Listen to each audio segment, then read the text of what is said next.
When the liquids themselves are actually stuck inside the sponge over here, breeds bacteria. From what I know, some people, they try to clean their sponges with just like water, and it's like, no, don't do that. You can't see my head, but I'm telling you, no, don't do that. Also, make sure you're drying your brushes in a well-ventilated area. I think this is where I'll get a little bit more in depth. Let's face it, makeup tools are not the most sexiest thing in the universe. Like, normally people are talking about the makeup itself, it's fun, it's going onto your face, color, all that kind of thing.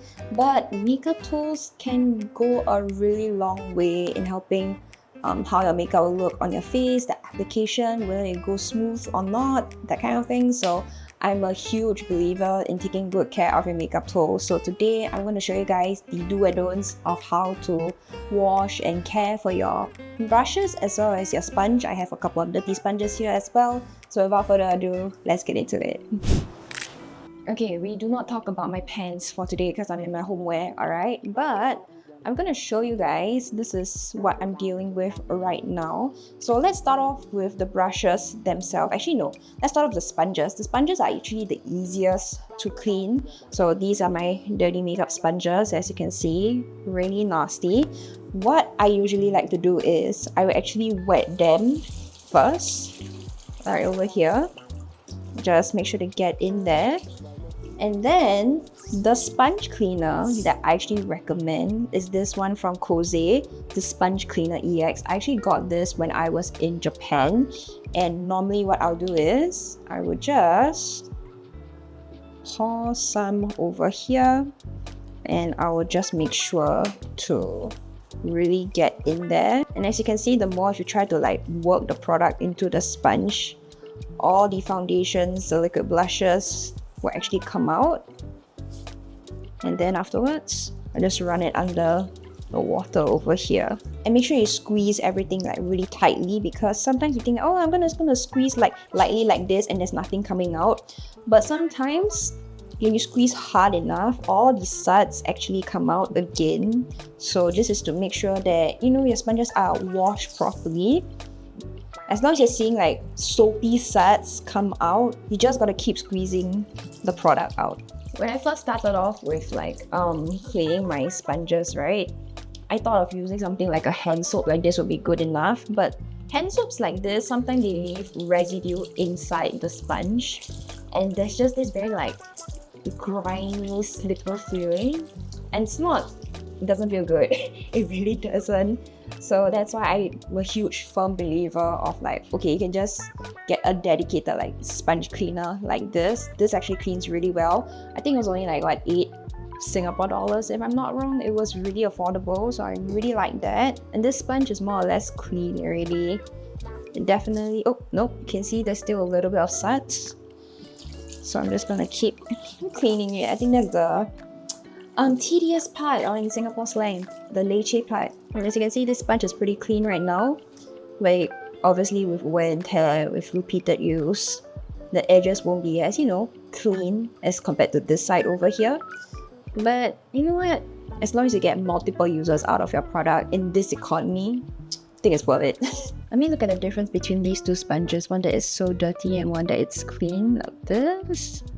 Yeah, from what I know, some people, they try to clean their sponges with just like water, and it's like, no, don't do that. You can't see my head, but I'm telling you, no, don't do that. Especially liquid products, when the liquids themselves are actually stuck inside the sponge over here, it really breeds bacteria, and you don't want all the nasties to go onto your face. So if anything, this is your sign to wash your sponges, your tools regularly. The most ideal is after every use, but we know that's not possible. We are busy girls. We have, you know, going to jobs and all that kind of thing, so I totally understand. Maybe like once a week or as often as possible, because really I wouldn't want you guys to apply bacteria and nasties onto your face, and that's how you get acne, how pimples develop, all that kind of thing. So we're just trying to avoid that. So the clean sponges, I'll just put it to the side, let them dry. Now moving on to the actual bulk of it, which is the brushes themselves. I think this is where I'll get a little bit more in depth. First things first, I highly recommend getting one of these kind of like brush mats, pads, that kind of thing. This one's from Daiso. I got this for like I think $2. I have this brush mat from Sigma. This is actually a multi-use one, so apparently we can take off pigment and all that kind of thing dry. So that's why you see there's some like coloring around here, but it also can double up as a cleaning nut as well. And this one I got from AOA Studio.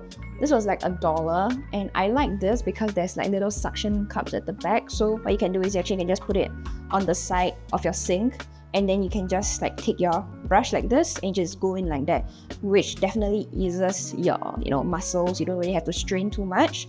However, the difference between these three brush pads is the fact that the AOA Studio one, you can see the ridges aren't really ridging. It's not really tall, and it's very, very short as compared. Okay, let me take the Sigma one. We're going to do a side by side. The ridges on the Sigma mat is taller as compared to the ridges over here. It's really short and stubby. So as you can see between like, okay, this is better I think. This Sigma one is way much more taller than this. So I highly recommend getting a brush mat, at least with a taller ridge like the Sigma one. You can even find this affordable one at Daiso. It's like $2. The ridges are pretty tall as well, but they're just not as flexible and bendy as compared to the Sigma one over here. When I run my finger through a Sigma one, you can see it's like bending and all that kind of stuff, right? This one is just stiff, really, really stiff. But they are both like quite tall. The taller one over here, I'll just fill it up with clean water. I have the Sigma brush cleanser. This is the foam one. I did get this for free during Black Friday quite a while back. So I do like Sigma's brush cleansing products. They do a very thorough and good job. They clean very well. But I do know that this is also quite pricey.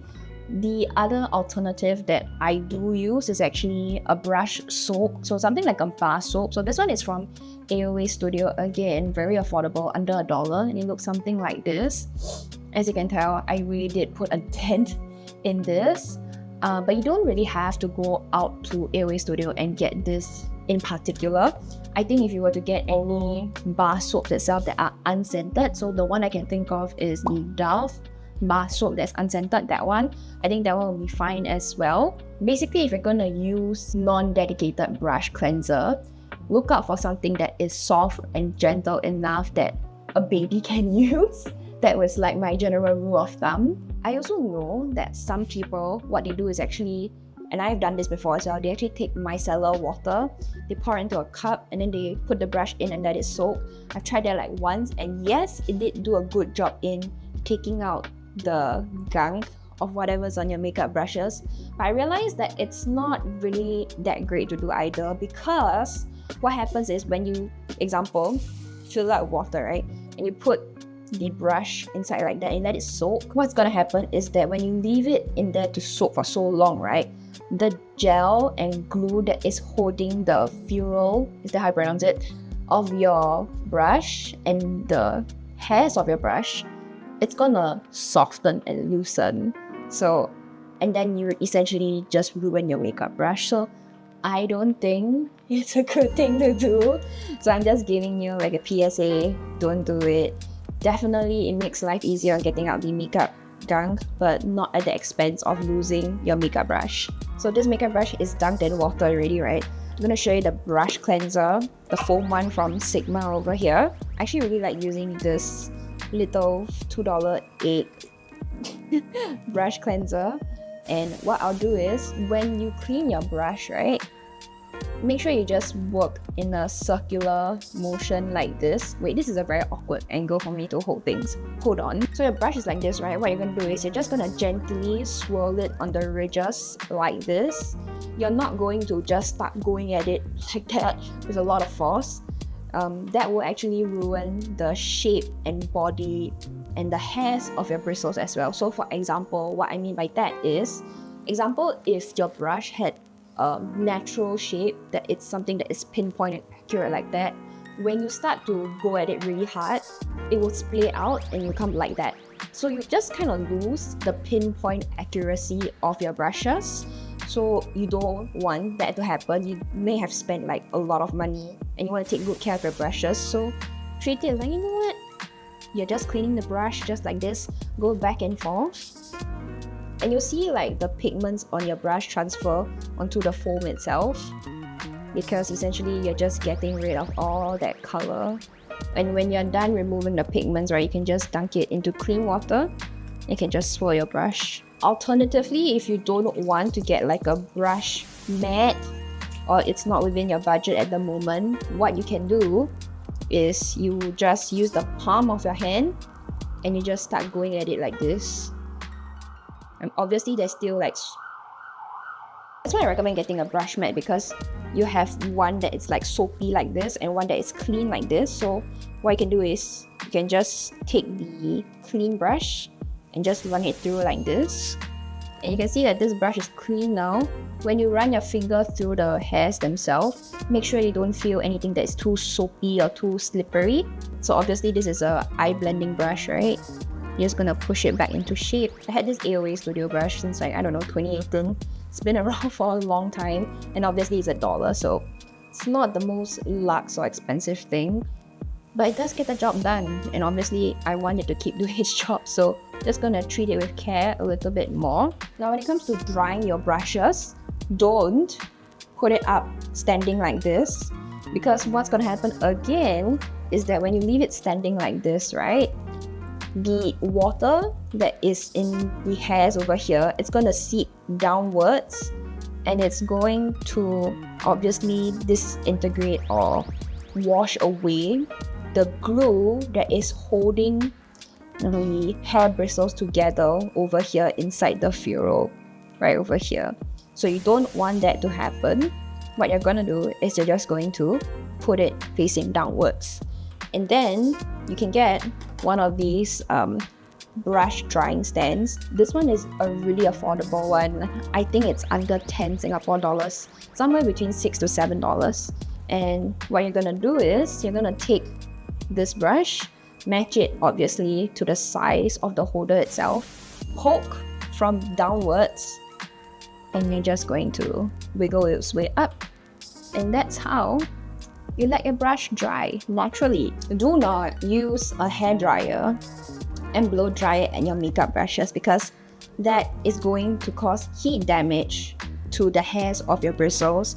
And makeup brushes, the hair itself is not the same as our hair. That heat damage is irreversible and there's no way going back. If you're wondering how long it will take for your makeup brushes to air dry naturally, for me, based off Singapore's humidity and heat over here, I would say it's something along the lines of maybe 3 days.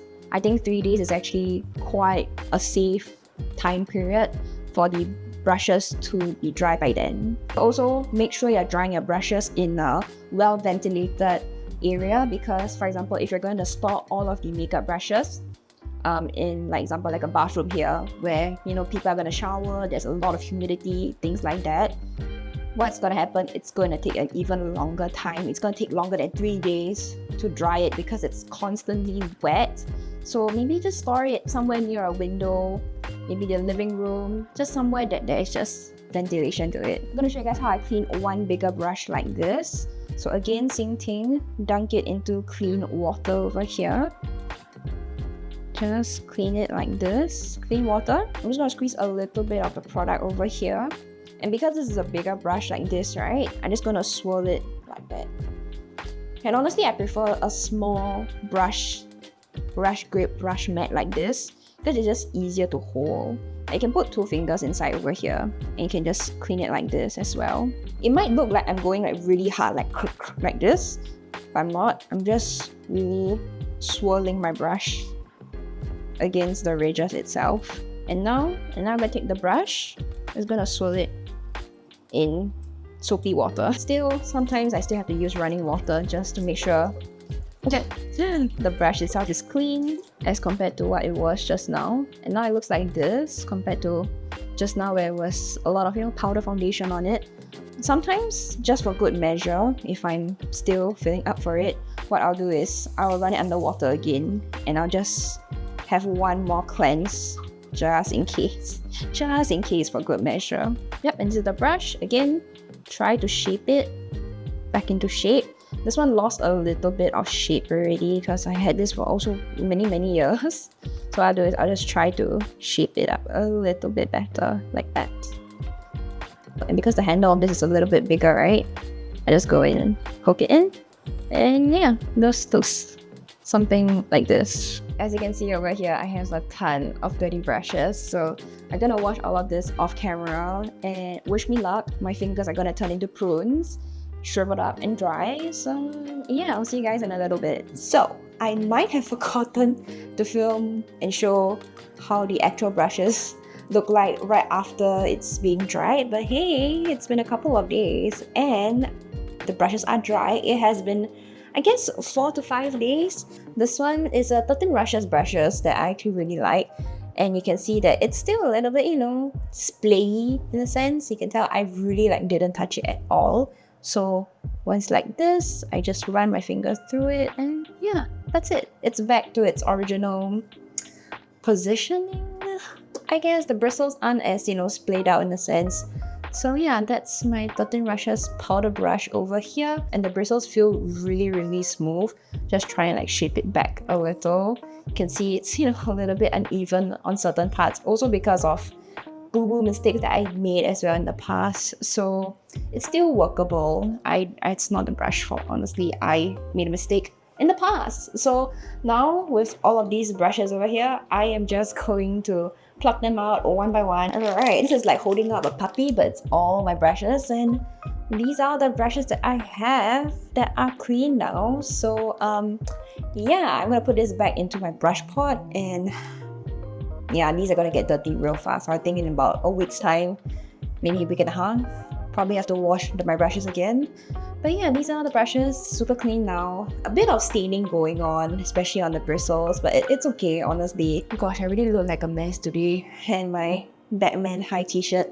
This is what I wear off camera, okay? It's nothing cute. Anyway, I hope you guys found this video helpful. If you guys have any more questions about, how to clean your brushes, all that kind of stuff, let me know down below. Also, if you enjoyed the video, hit the like and subscribe down below. And I want to say thank you so much for 5K. I really appreciate it. Appreciate your support and love. And I will see you guys in my next video, which you can check this video out over here. Oh my god, not my foot belly actually poking out through here.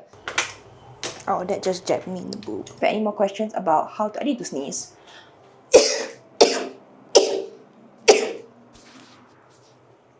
Sorry.